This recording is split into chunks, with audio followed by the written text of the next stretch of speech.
Okay guys, we are back on the third SOP for our danger zone. This time we'll be learning about the breakout. DZ SNR at the support. So once there's a breakout, what will happen next is to test the new resistance. So breakout at the support to test as a new resistance.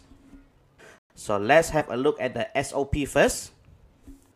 As I mentioned in the previous video, I did say that for breakout normally happens in the daily time frame. However, in this case, I'm going to show you an example in the weekly time frame.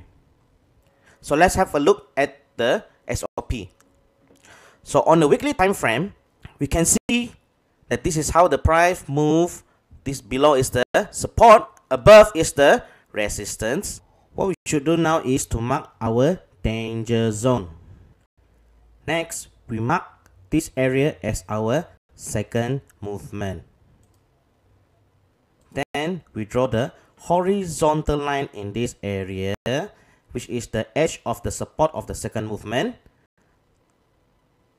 Then we change back to the candlestick chart and mark the zone from the edge of the support all the way down to the shadow. Let's look at the daily time frame. In the daily time frame, everything remains the same. This will be our danger zone SNR weekly. So this will be our second movement. So this will be our DZ SNR on the weekly second movement. In the daily will become the support.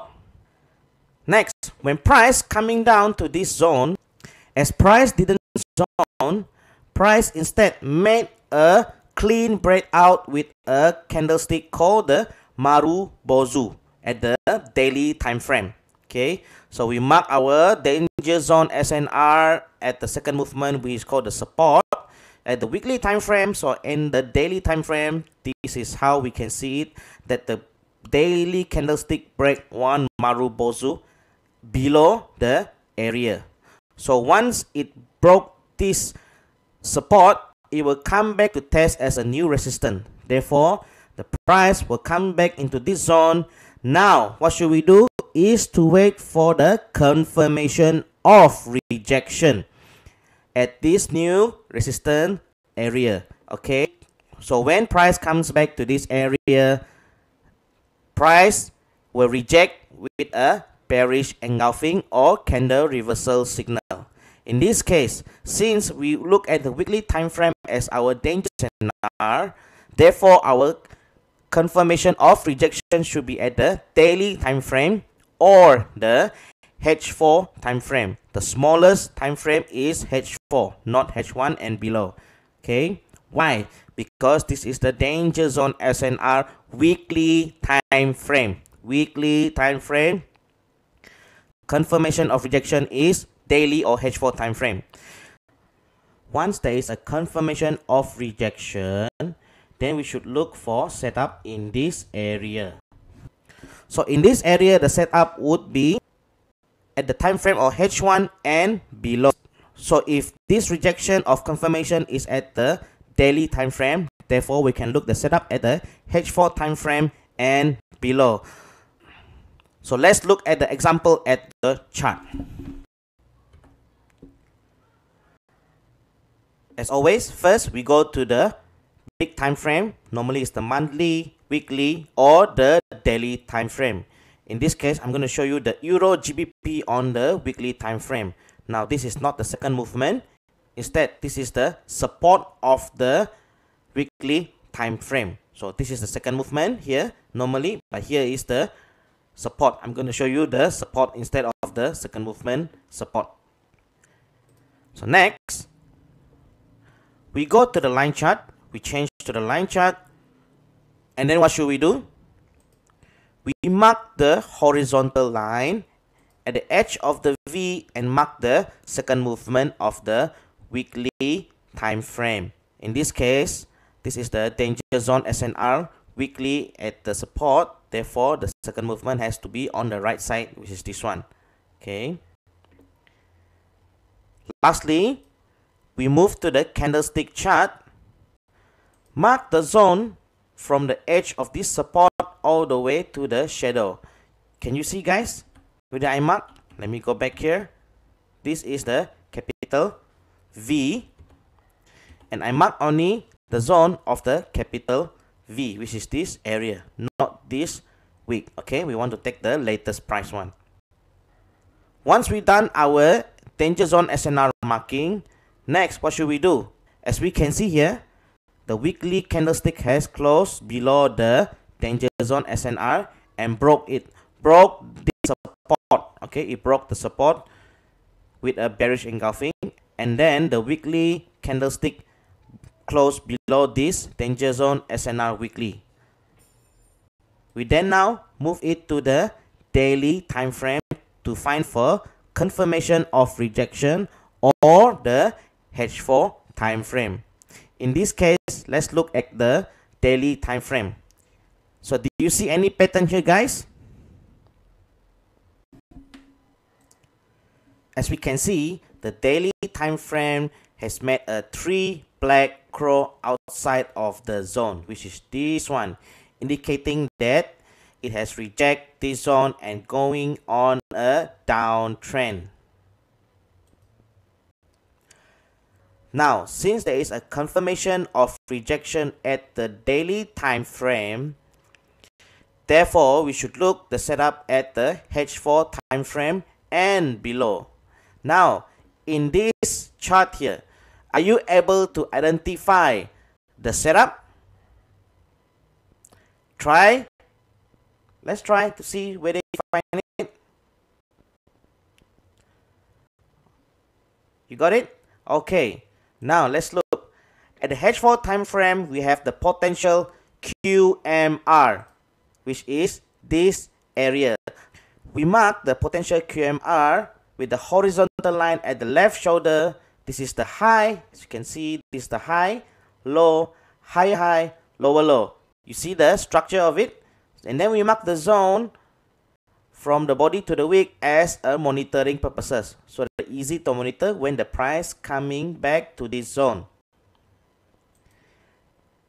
At the same time, in the H1 time frame, we can see that there's a potential QMC in this area here. So we mark this horizontal line at the left shoulder of the QMC. You see there are two different price difference by 7 pips.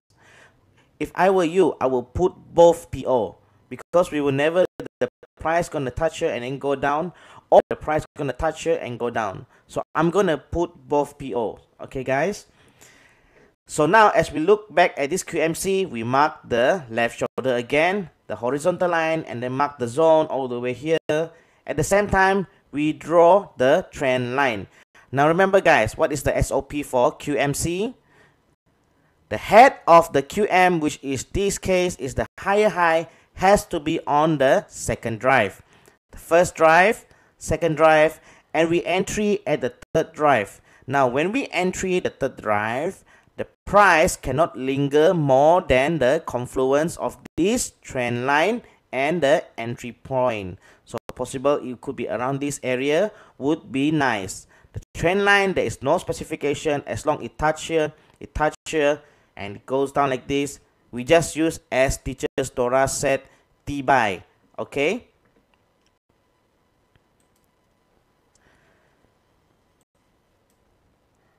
Next, what should we do? We should look for confirmation at the higher time frame. So we come back to the daily time frame. We can see that both setup, the QMR H4 and the QMC H1 setup, is at the body of the 3 black crows, which is the reversal signal.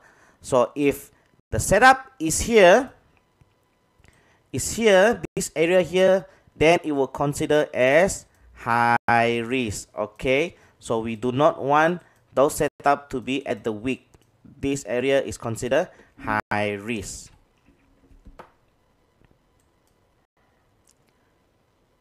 Okay, remember, guys, both setup have to be at the candlestick body. So it met the SOP. Next, what should we do? We wait for the price to come and react to our orders. As we can see, price has come back to take both of our orders. One is the QMR H4 and another one. This is a very good sharp entry for our QMC H1. So if you are using a normal standard account, you might not probably get the PO because this is too sharp. The entry is too sharp. Therefore, the best is to use an ECN account or a row account. So price reacted to our PO. And we are in happy profit for both setup. Okay. So now I have shown you the examples one by one, step by step. How do we look into this breakout in the weekly time frame? Now you have to do your part, is to learn. So whether you understand or not this concept, the SOP and the drawing, please, you can use it starting from the daily time frame, not from the H4 or below. Start from the daily time frame and find the breakout. The breakout of the daily time frame is the H4 time frame. So you can use that daily or weekly. Okay, don't go to monthly. You can't find yearly time frame. So you can use the weekly or the daily time frame. Now more often the breakout happens during the daily time frame. Okay, and most of the time it happens during the breakout of the second movement, because second movement has a support and resistance as well. Alright, remember guys, danger zone, the marking of it is just for monitoring purposes, whether there's a breakout or whether there's a rejection. So once you completed your assignment, you did 3, save it in the folder and you may submit at the end of the course. See you at the last SOP for danger zone.